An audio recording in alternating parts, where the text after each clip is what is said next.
Dear friends, this is my humble reflection on the day 14 of our journey to the Immaculate Heart of Mary.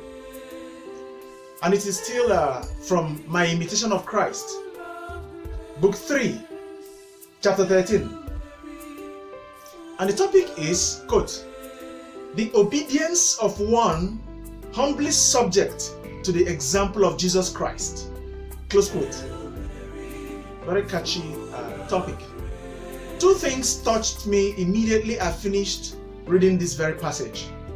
Two things. The first one is that my greatest opponent, or the worst enemy of my soul, is myself. This is serious. Myself opposing my soul. And the second one is a sentence in the penultimate paragraph. Quote, it says, I became the most humble and the lowest of all men, that you might overcome your pride with my humility. Close quote. That is Jesus speaking to my soul. Now let me explain how the first point affected me. There is this inner part of me that is intangible but real. I mean, I can't touch it, but it is in me. I feel it. It lets me know when someone insulted me or when someone insults me. And it's always impatient when it comes to vengeance, the urge to revenge when I'm wronged. And this inner part of me speaks to me always from within, even though I can't touch it. Let me expose him a little bit. I know he may not want it, but I have to expose him. When I bought my first car, I drove past an old school classmate of mine who was trekking towards the church. He had not gotten a job by then, and let alone, own a car. So I parked my car, got out of the car, and greeted him first. I extended my hand of greeting first to him. So after that, the inner part of me got angry. It quickly reminded me that I was a car owner, and therefore I had been elevated. I now own a car. The voice told me from within that my classmates should be the one to greet me first, and not the other way around. Since I had a car, he's lower than me. Even though later I suppressed it, but it was a fight from within. Now I know that that was myself in action, talking to me, my proud self. I also remember the chat I had with my spiritual director some years back when he was alive anyway, though I now have another one, the previous one. One day I asked him what is his greatest temptation as a priest. I mean, which virtue was most challenging to him. I was expecting him to tell me that it was a virtue of chastity and all that, but I was shocked when he went the other way.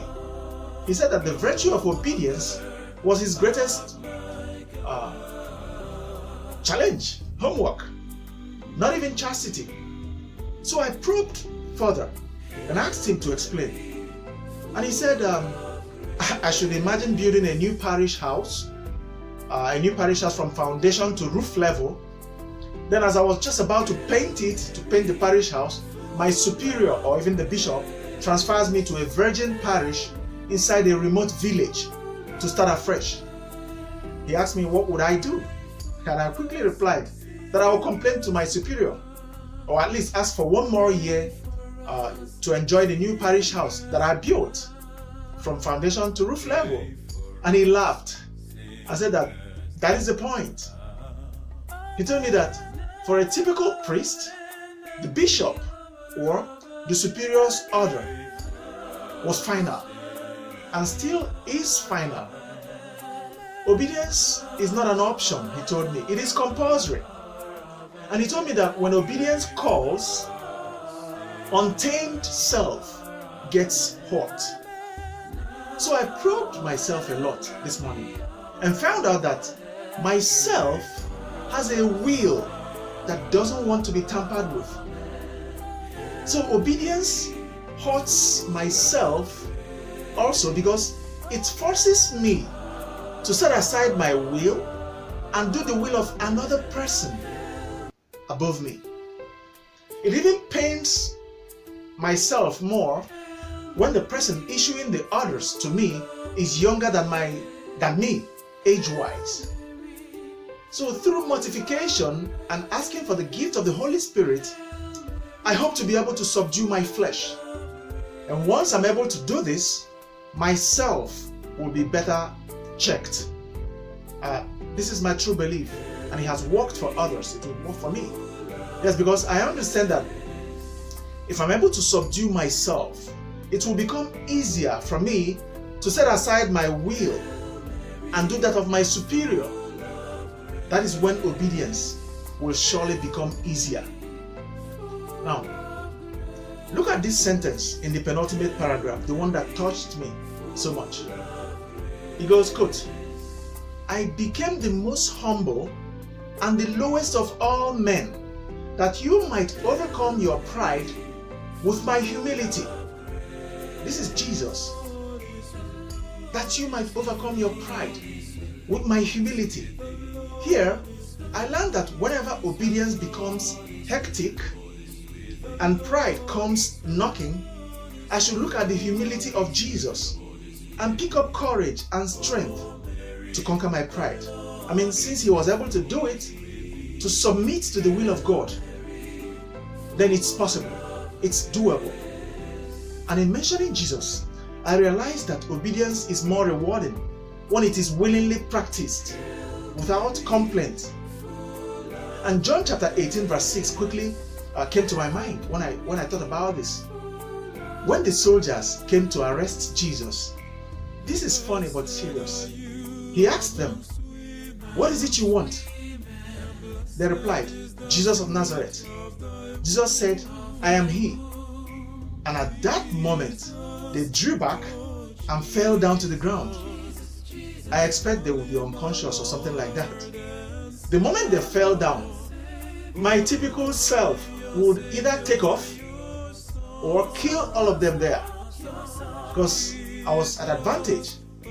But Jesus did not do that. He did none of that. He let them all recover, and then he handed himself over to them willingly.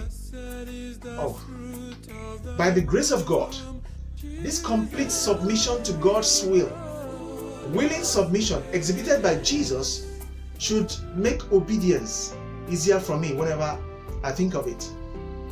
And I still insist that mortification of my flesh is the best way to subdue myself and make it easier for it to be obedient, not just to God, but also to the rule of law in my country. And that will be all for now. Thank you for watching. Meet you on day 15. Thank you. Bye.